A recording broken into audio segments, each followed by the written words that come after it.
it says. Mm-hmm. Got it. Okay.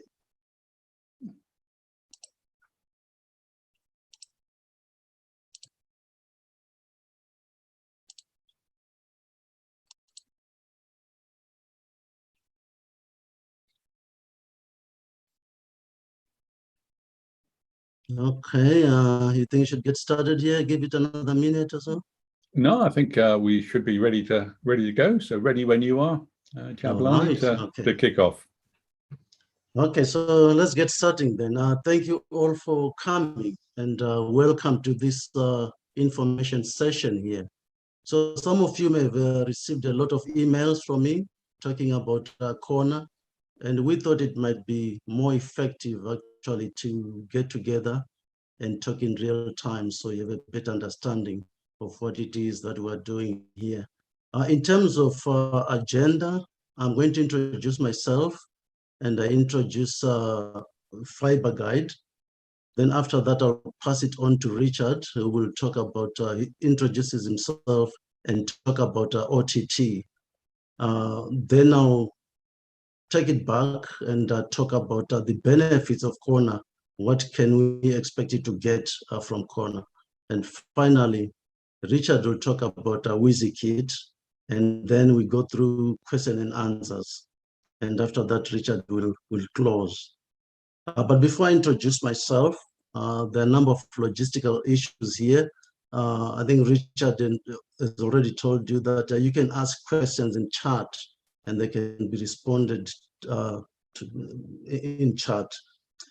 Then there will be a link also in chat for a PDF to this presentation for those who might want to look at the presentation again later on.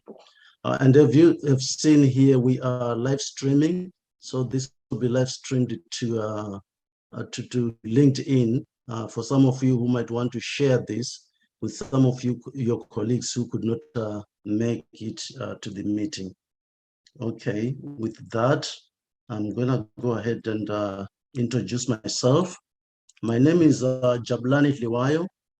I've been in the industry for a little bit, of course, not as long as Richard. I've been around for more than 25 years. And most of the time I did research and development, mostly focusing on test and measurement of fiber optics and photonic products. I also held a position in marketing development. At one point, also got involved with the EEE standard when they were developing a 10G. Back then, it actually feels like 100 years ago now. So before starting Fiber Guide, I actually worked for Yokogawa Corporation and also worked for Corning Incorporated. Actually, I spent a lot of time at Corning Incorporated. Okay, if you want more, you can always check my LinkedIn profile. I think most of you are connected with me on LinkedIn. Then I will talk a little bit now about Fiber Guide. We are a small consulting and training company. We are based out of Northern Virginia in Chantilly. And this is very close to Washington, DC, for some of you who might know here. So our training is entirely focused on OTT courses. So we are one of the partners, course delivery partners of OTT, as Richard will be talking to you about later on. Then we have two models for our training. One is open classes, where we schedule a class and we invite people to sign up to those classes, so anybody can come to that class. We usually do this in Arlington, Virginia. And then the other model is where you have employees and you want them trained. Some people, when they want the training, they don't want to do it with other companies, so they just want to keep things to themselves. And also, if you have more than 5 people, it might actually make sense for us to come over to you and do the training. Then our next course date is actually in Arlington, Virginia, and it's scheduled for August 30.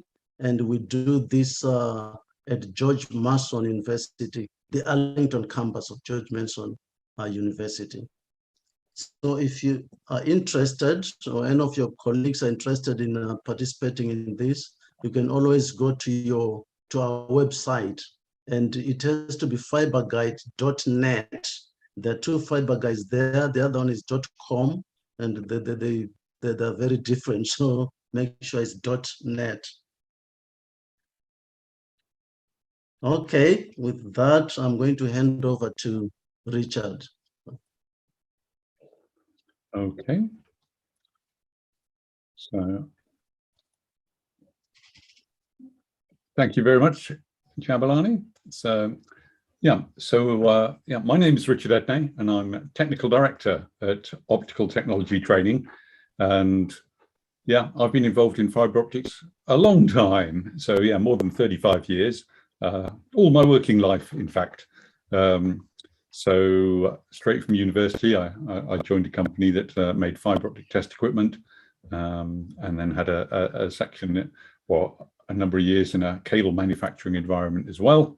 But back in 1989, we set up OTT, as we're known, Optical Technology Training, with my co-director, Sarah.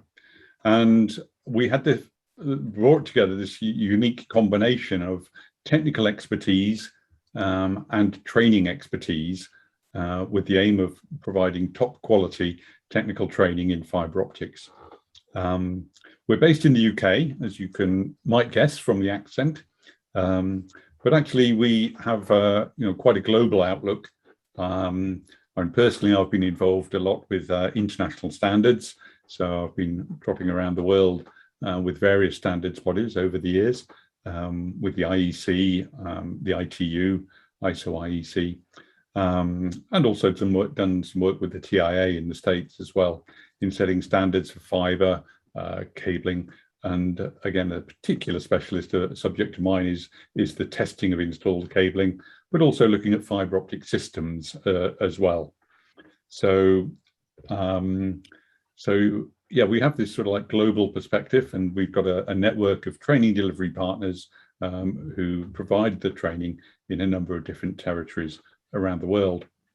So, but I'm just wondering, how many of you had heard of OTT and any of our certifications beforehand?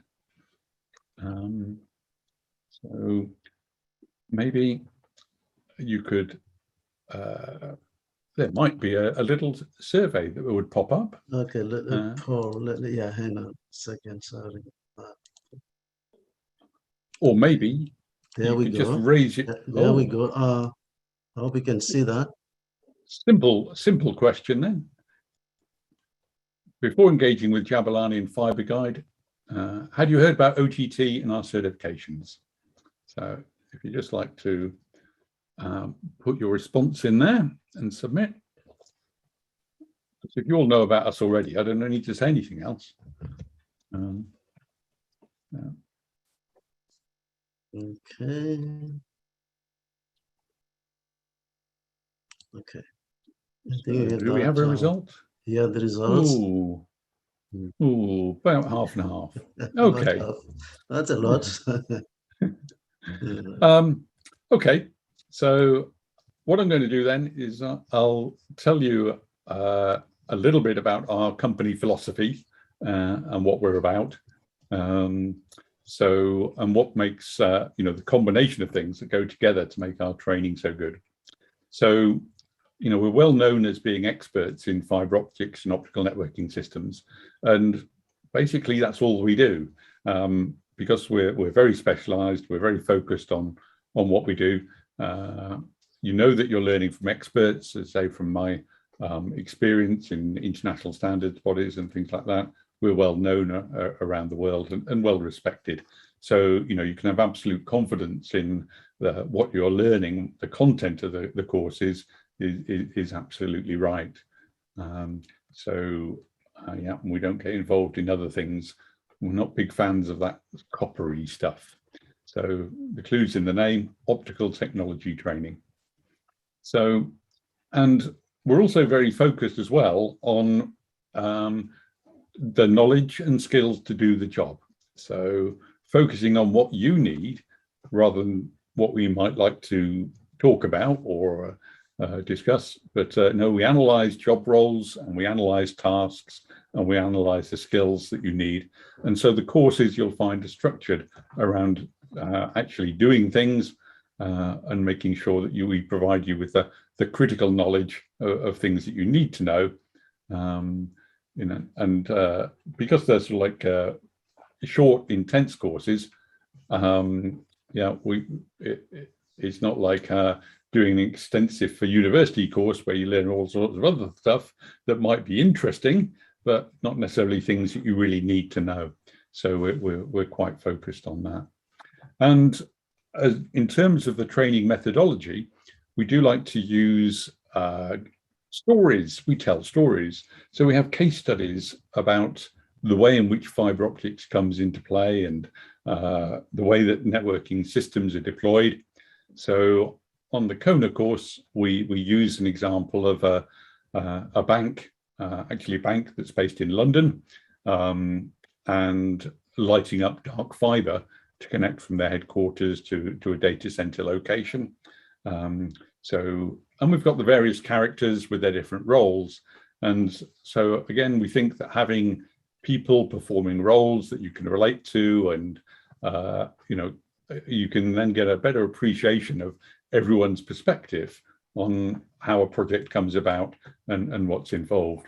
So you can see we've got Alan in the middle there, who's the network manager for the bank, and Sally on the left, who works for a network integrator. She provides the installation services and commissioning for the bank. And on the right is the sales manager for the optical networking vendor that the bank has chosen to use, this optical networking vendor called Whizzykit. And we'll talk a little bit more about that later. But as we're aware, context is everything, you know, so it's not just learning about things for the sake of it, it's putting things into the context of a project so you can see how things come about and you can appreciate different people's perspectives on that. So, okay, so, and we also know that, you know, good quality training, one of the things that makes training approachable and understandable and memorable is actually doing things. So, you know, if you're on an installation level course, then you would, of course, yeah, be doing things with fusion splicing and with OTDRs and things like that. And on the optical networking course, you get your hands on, but it's you get your hands on our very own virtual optical networking system. So we'll talk about that later, as I said. And again, applying what you've learned is important. So rather than just sitting there and listening, you know, actually getting on and doing something. So designing a network, in this case, you know, the assignment that you'll be working on at the end of the course, you'll be designing the network, specifying the components you need, putting together a bill of materials. So, and then configuring everything to make sure you've got a viable solution and that it will all work. So that really helps to consolidate the training, and it may be quite different to the style of training that you've come across before, but it's what we believe is very effective. And we provide a lot of support to you as well. So there's a comprehensive course manual that is now available as a PDF. This is accessed via an online portal so that you can download that, you can edit, you can add your notes and things directly into the PDF. You can print it if you really must. And there's also access on the online resources to other things like there's interactive quizzes so that you can check your understanding of the sections and prepare yourself for the examination that you're going to have at the end of the week. And also links out to reputable sources of information around the internet so that your learning can continue. And our manuals have a long life. Back from the days when we printed manuals, you know, I've been in customer premises many years later and seen our manuals on people's shelves, and people often say, "Oh yeah, I often refer to your manual." even years after the course. So the manual is fully documented, it's cross-referenced, you've got an index, you've got a table of contents, so you can find your way around it and look up information, because you can't be expected to remember everything. So there's a lot of information in there that you will likely find useful after the course as well as during the course. So our business model at OTC is that effectively we act as the technical design authority for the courses and the certificate awarding body. So, and then the training is actually delivered by a network of training delivery partners that we have in different territories. So that means that we can spend our time, focused on the developments, keeping up to date with all the things that are going on in the industry, making sure that the materials are up to date with everything that's going on.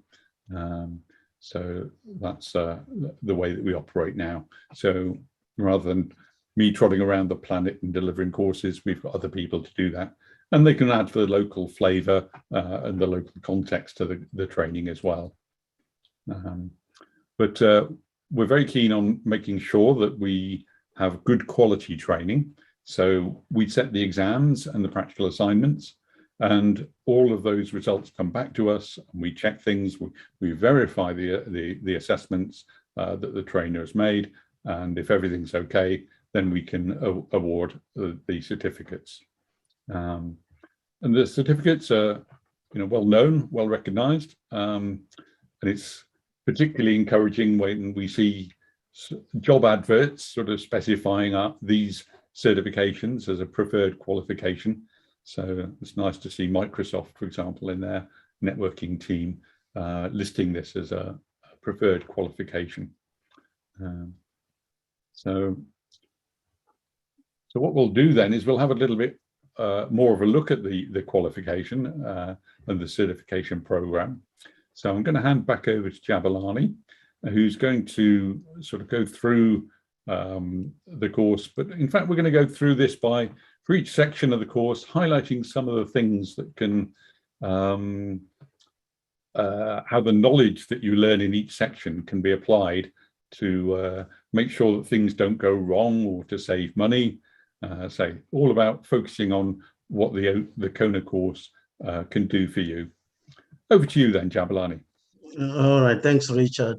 So for starters, this is the CONA brochure here. As you can see, there's a lot of information jam-packed into it.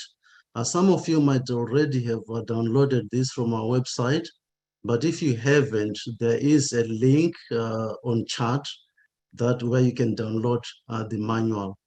So we're not going to focusing on all the content here, but rather just looking at how the course can help you. To start with,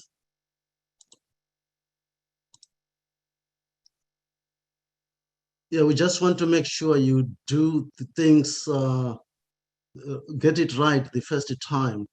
There are too many examples that I can give you of people who have installed hundreds of kilometers of fiber only to discover that they installed the wrong thing.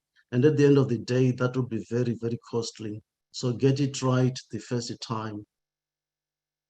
Also, you want cost-effective solutions. We will train you to make sure that you actually get the right cost-effective solution that meets your requirements.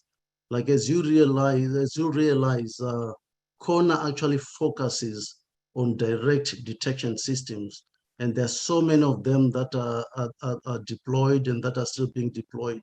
So there will be vendors that come up with all kinds of flamboyant systems that actually are not required for what you want to do. So with enough training, you should know what you need and what you don't need. Finally, you want to avoid costly mistakes. A very simple mistake can result in catastrophic issues here, leading to a lot of cost. So we're going to look at a number of examples, just a few examples from the course, and see how that can benefit you. Yeah, one thing that we do is to make sure that you understand some fundamentals of optics. It's just like you being an electrician. You want to know something about electricity. And then once you know about light, that is going to help you in a lot of things. For example, you won't lose light in WDM systems by sending wavelength to wrong places. So that's pretty important for you to know. And sometimes people mix up channel numbers. They mix up wavelength and frequencies. They don't know which is which. And after going through this course, this will be very, very clear for you. Then one thing that we dwell with is on fiber, different types of fibers.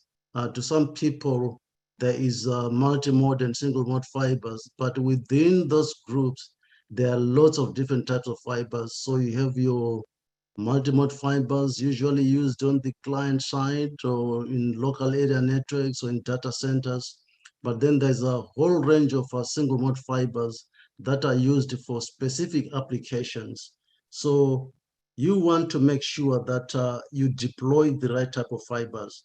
Again, I can give you lots and lots of examples where people have deployed the wrong type of fiber and found that they came up with a lot of problems. So when you do this, one thing that you want to make sure you do is to use the right wavelength for the right fiber. Some fibers may not work with some wavelength that are very common in optical communications.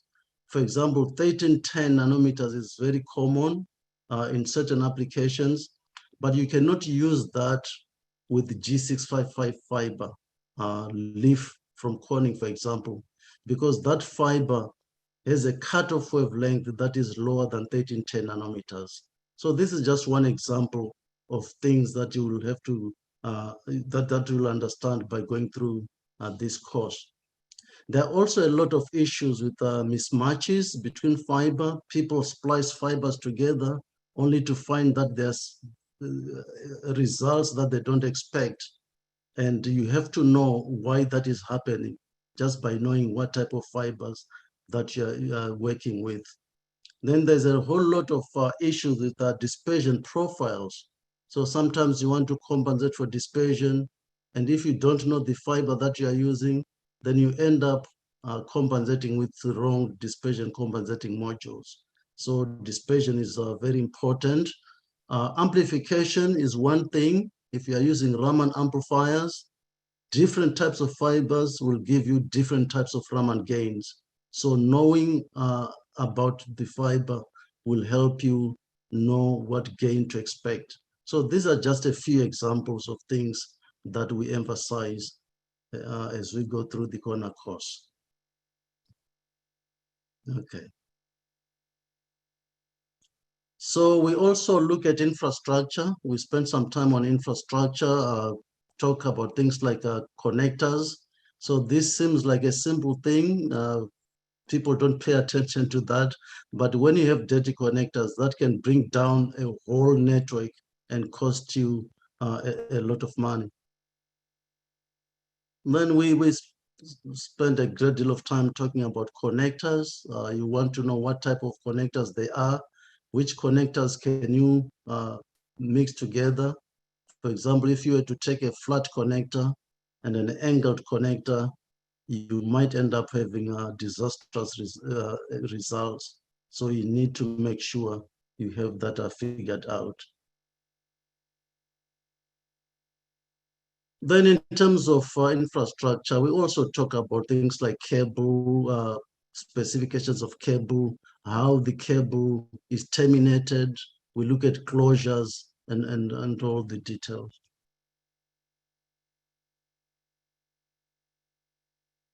Then we spend a little bit of time talking about testing, which is very, very important. There is actually a whole course that is dedicated to testing. But if you're in optical networking, you should know that if you're given results, you understand what the results are all about. So you should know how to look at test results and whether the results are valid and accurate. And also, can you drill down to find the details you need from the test results that you get.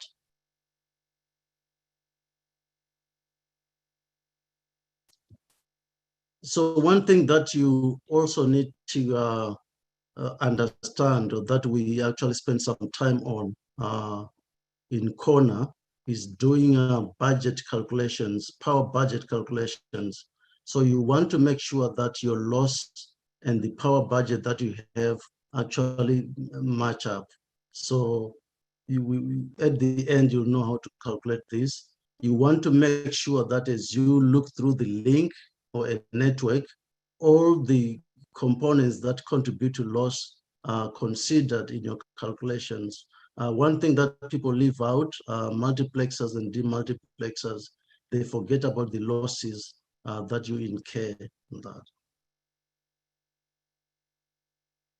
Then also, people don't pay attention to power penalties. If you have chromatic dispersion or PMD in the system, then as you calculate the power budget, you have to include the power penalties from chromatic dispersion or PMD. Then we spend a whole lot of time talking about amplifiers to help you figure out what amplifier you have to use. If you need to use amplifier in your network, it could be Raman amplifier, it could be EDFA. And if it is EDFA, which EDFA should you use? Is it going to be a dual stage amplifier? Is it a preamp?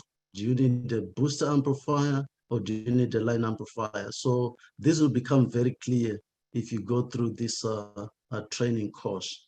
And you also have to understand some of the things that are introduced by some of these amplifiers. There is noise that could be introduced, call it, so yeah, we have to pay attention to the noise that can be introduced. And also some safety issues. If you're using Raman amplifier, then there are a lot of safety issues that you have to pay attention to. You have to know that if your infrastructure is poor, then you might run into problems with the high power that comes from Raman amplifiers. For example, dirty connectors don't really go very well with Raman amplifiers. Then dispersion in direct detection systems is very, very important. You have to understand chromatic dispersion. As we mentioned, you have to understand the dispersion profile of the fibers and when dispersion needs to be compensated. And also when you compensate, you have to understand the fibers and how much different types of fibers have the chromatic dispersion profile, so you know exactly how much dispersion there is in different fibers. And sometimes when you have dispersion issues, you need to know whether the dispersion you are dealing with is chromatic dispersion or PMD, because these are different. So we take some time to go through all of those.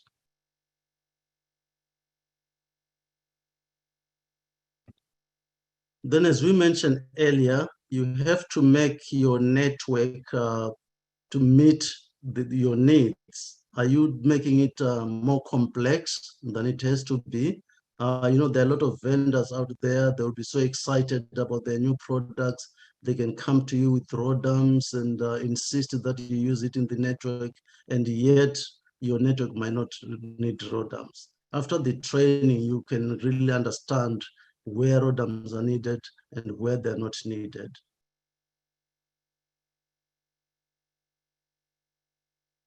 Okay, so to bring it all together, it's one thing learning about these components, all the fiber and everything there is to know, but it's another thing trying to put it together to create a network that really works. So what we do is trying to make you spend some time actually working on a project to try and see if you can put all this together to create a network that works. So we have a case study assignment that you will do from Thursday afternoon all the way through Friday. And you actually put things together and see what kind of results that you get. So you want to provision a network, you light a network over a pair of fibers, because remember, a network consists of two pairs of fiber, the transmit and the receive. You also will know how to handle optical supervisory circuits, because for any network, you need to monitor what is happening at each point along the network using these optical supervisory networks. And you want to make sure that everything is all connected up correctly. Okay. So what we use in doing this is actually called Whizzykit, and Richard will run you through the Whizzykit. Okay.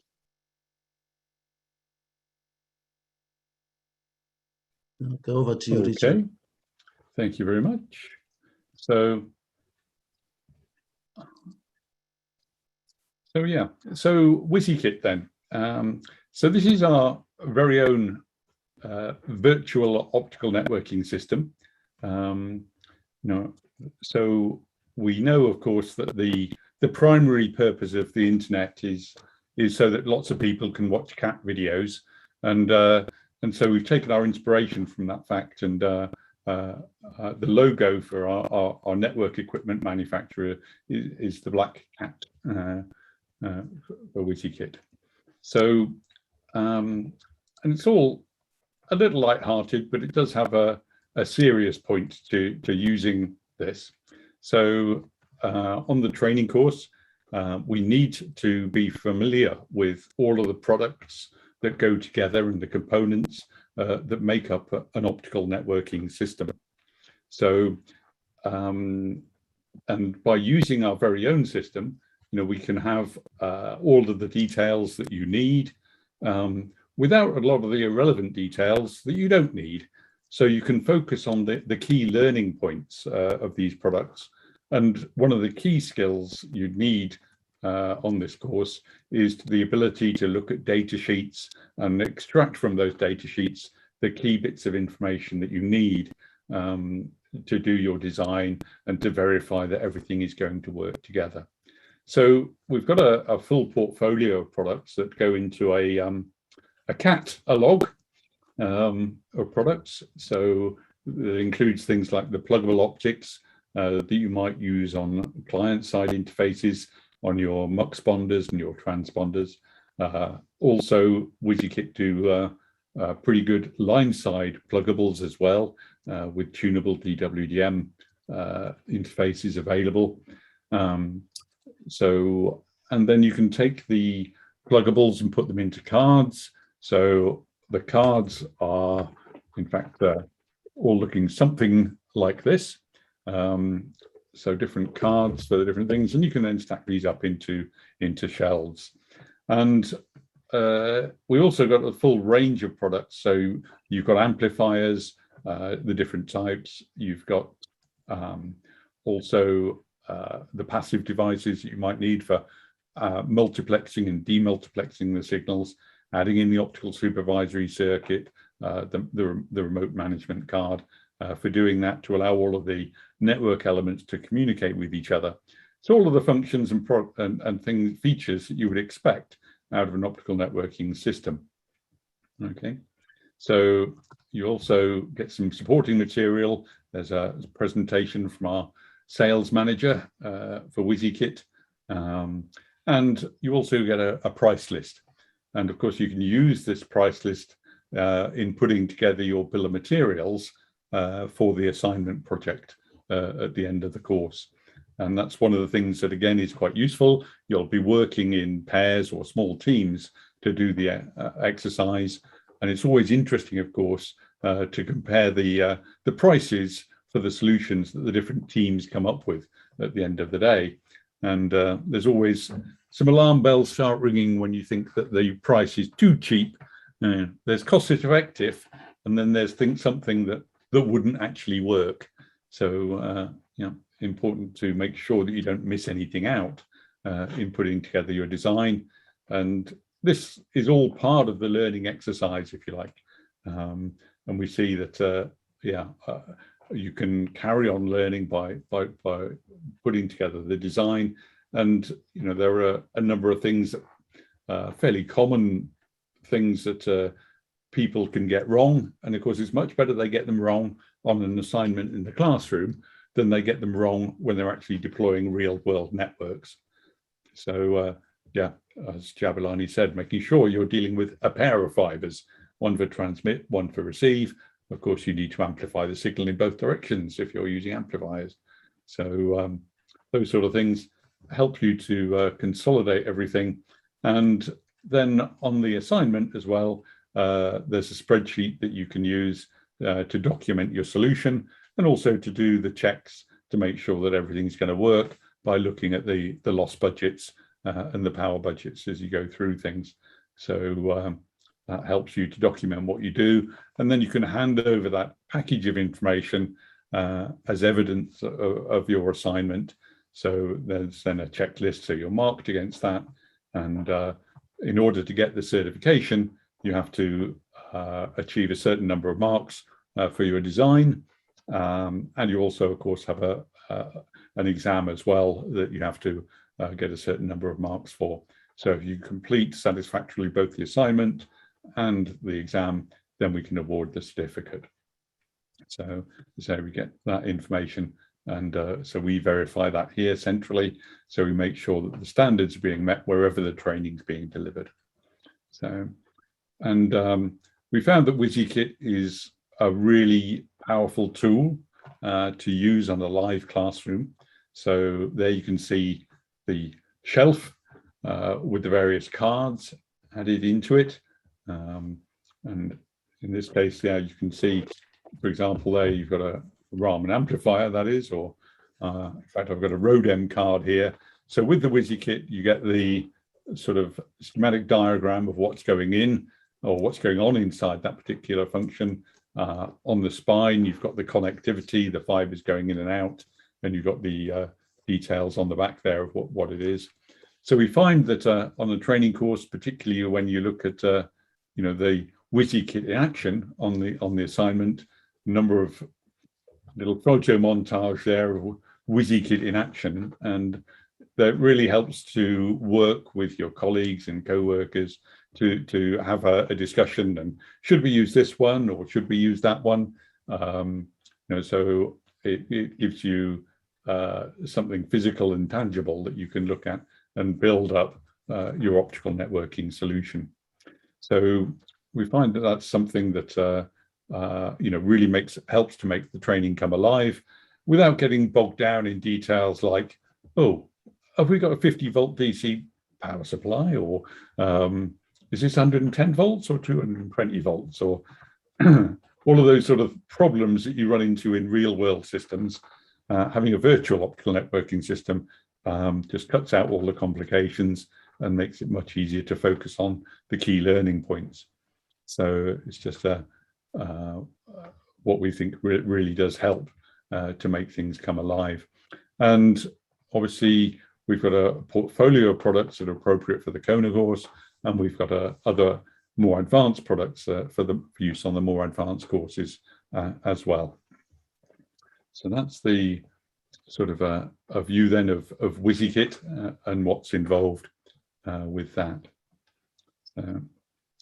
Okay, so having given you a sort of an overview of the CONA course and some of the things that you can learn on there and some of the pitfalls that you can avoid, we'd like to know if there's any questions that you might have now for us about the course or anything that's going on. So, okay. All right. So just looking at some of the comments that we've had there. Yeah, I asked her about if anyone had deployed Raman amplifiers. So Adam has had some experience of Raman amplifiers on a Sienna system. Clean the connectors very well. Always good at practice. Raman amps don't like a lot of extra connectors at the beginning of the span. So that's, yeah, a very good learning point and something that we'd highlight, because, yeah, if you have done your system design based on expecting to get a certain amount of Raman gain. And then you find that if you've got high loss connectors, not only do you get the loss of those connectors, but you also get a drop in the Raman gain as well. So, what you actually achieve on your system can be much lower than you perhaps would expect. So, yeah, so Raman amplifiers, I think, are one of the things that it causes most problems, if you like, in the deployment of fiber optic systems. And as ever, dirty connectors can often be the culprit. But dirty connectors can actually be pretty disastrous when you've got the sort of power levels that you may have with Raman amplifiers. So you've got to be very careful with your Raman amplifiers from a laser safety perspective as well. So, okay. So, okay, we've had a question in as well from Frank. The website lists that the CONA course is under redevelopment. Is it still on track for December 2021? The answer to that is yes. It is not finished yet. We are still working on it. And we're also working sort of in parallel as we knew the new developments. We also have to roll out those new developments to the team of training delivery partners. So we're training everyone up and to make sure that they can deliver to the standards that we require as well. So yeah, we hope that that is coming along. And an important point is that, of course, the CONA course provides the broad foundation of knowledge that you then build on with the advanced level, engineer level of a CONA certification. So it's one of the problems really with optical networking is it's quite complicated. So all of the things with a modern network, it's just not possible to cover everything in a 5-day course. And so whereas CONA is a prerequisite for going on to the advanced level course. And there's many aspects of the CONA course that are not replicated in CONA. It's not as if you learn about simple ones and then you cover the same stuff in more detail. You'll find that some things are covered on CONA that are not covered on CONA. So there is the assumption, if you want the whole picture about optical networking, that you've actually done both courses. We think that a lot of people, you would really struggle and have serious gaps in your knowledge if you hadn't had the foundation course first. So we always know that having a good foundation is critical to build on. Okay, so a question coming about pricing from Jonathan. So I'll let Jabulani handle that one. Right, so the pricing might vary a little bit depending on where the courses are done. If you were to take the one that we're talking about on August 30, then that is $2,500 per delegate, plus some extra charges. If you were to register online, then they can charge you a certain percentage there. But if you do it directly with us, then it's a flat $2,500.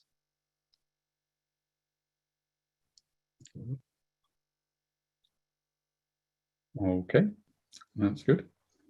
So did you have any questions that came in advance, Jabulani, or any other questions that you think we ought to address? Yes, we might. Yeah, there are a few questions here that came in advance. So the first one is, I already have a CFOT. Do I need to take CONA again? Okay, so yeah, so the CFOT, Certified Fiber Optic Technician, is actually an FOA certification for the Fiber Optic Association, but that's actually a certification that is aimed at installers of fiber optic cabling. So actually it's completely different. Yeah, so the CFOT course goes to people who are fitting connectors, splicing fiber, doing basic testing, those sort of things. So it's quite different in its scope. CONA, of course, is looking at the optical networking side of things. And of course, we do cover the infrastructure just so that as a project manager, for example, you would know what's going on with the cabling. So how are the splices done? How do you get the cable into a building? But you know, you're not expecting to be able to master all of those skills yourself on our courses. So practical courses like the CFOT have their place, but it's completely different in terms of its scope and its objectives to what we're trying to achieve here with the CONA course. So. Okay, then there's another one here which says, what is the prerequisite for CONA? Okay, so I mean, CONA is effectively, it's our foundation level course. So there are no formal prerequisites, but we would generally expect people to have a background in the industry, either in telecoms industry or in fiber in some way, so that they will have some experience of some of the jargon and technology. But yeah, no formal prerequisites for CONA, but CONA itself is then a prerequisite for the advanced level certification program. Right, Okay. this one, you probably answered this one already. We got it from several people here. Why do I have to take CONA before I can go on to the CONA training? Okay. Yeah, so as we said, you know, there's a lot of aspects to optical networking in its entirety, and with the sort of high performance systems that are being deployed more in the core networks and things. And when you look at all of the things that are involved, if you've got to understand, you know, all of the issues with coherent detection systems and how they operate and forward error corrections and next generation ROADMs, you know, there's a whole load of stuff that's on the advanced level course, and to go through everything from the beginning, you know, is much more than can be fit into one 5-day course. So that's why we've got the breakdown of the broad-based foundation. But importantly, of course, for CONA, it's got to be a standalone course in its own right. So, you know, at the end of the course, you still know enough to look at the infrastructure and to look at the systems that rely on direct detection for their transmission technology. So, and also, of course, you'll get familiar with the case study and the exercise that we do on there. You'll gain familiarity with Whizzykit, which will again be built on the advanced level course. So you'll be looking at what the bank is doing then to upgrade its network to operate at higher data rates using the next generation of Whizzykit products that would be on the advanced course. But if you're already familiar with those sort of things, that helps you to progress with the CONA course. Otherwise, yeah, I think you'll struggle with the amount of content that there is on CONA program.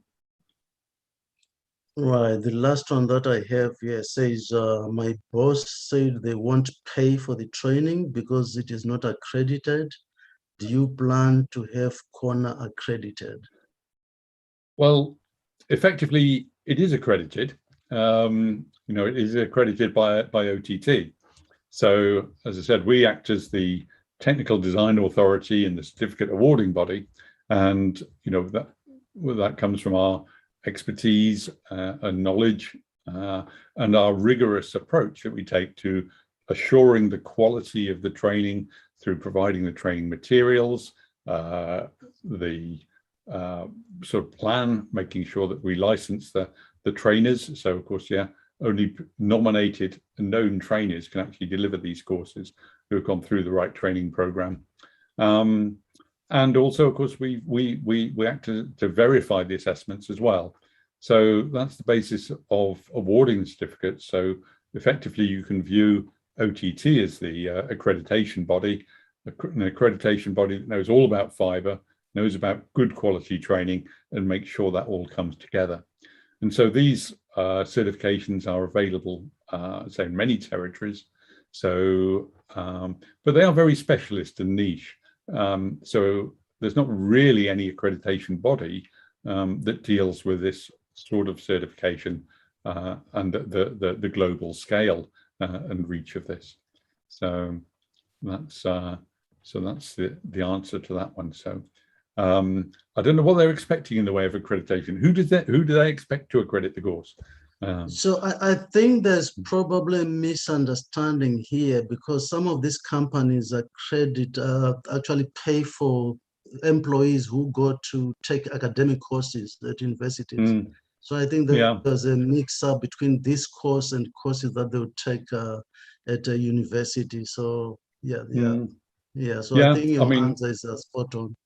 Yeah, I mean, it's sort of like, obviously university courses or whatever can be quite academic and take a long time.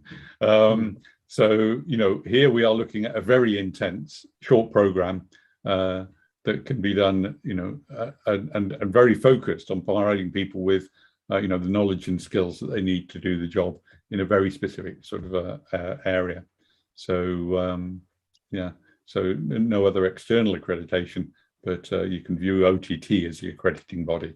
And, if you ask around the industry, we are well known, well respected for our technical expertise by people.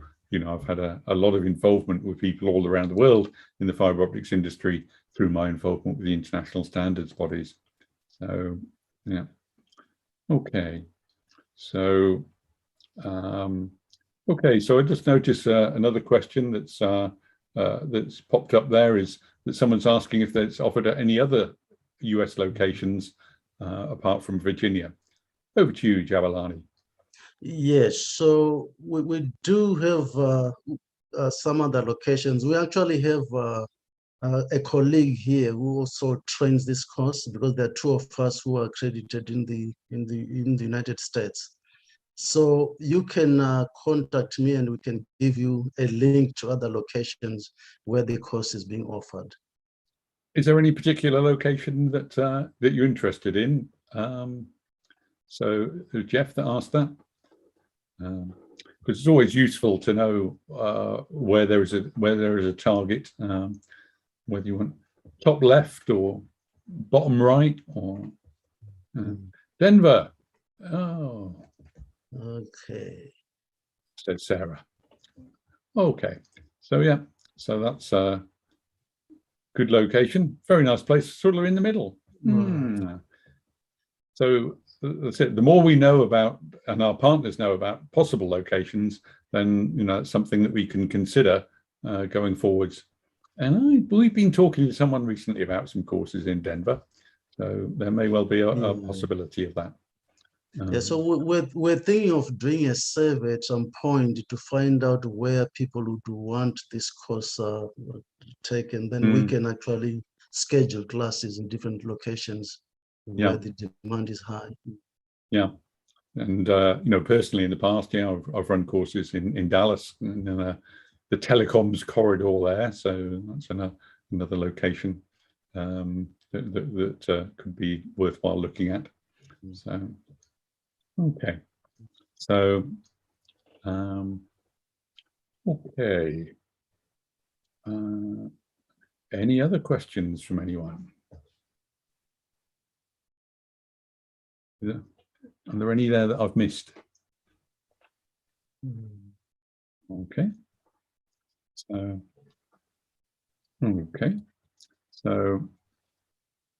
since we're just got a few minutes left, I'd just like to thank you all for joining us today. The contact details for us are there on the screen, so you can get in touch with Jabalani or you can get in touch with myself directly. Links there to the website as well, and there is a PDF of this presentation that is available. Sarah's just put that into the chat. So yeah, you can copy and paste that, so you can get a copy of that. And then of course, the hyperlinks will work, so you can go to those locations. And we would welcome any feedback that you have for us on today or on the courses or the program. And obviously, any further questions that you have at any time, feel free to get in touch with us. And of course, you can always go via LinkedIn. So you'll be able to find me quite easily.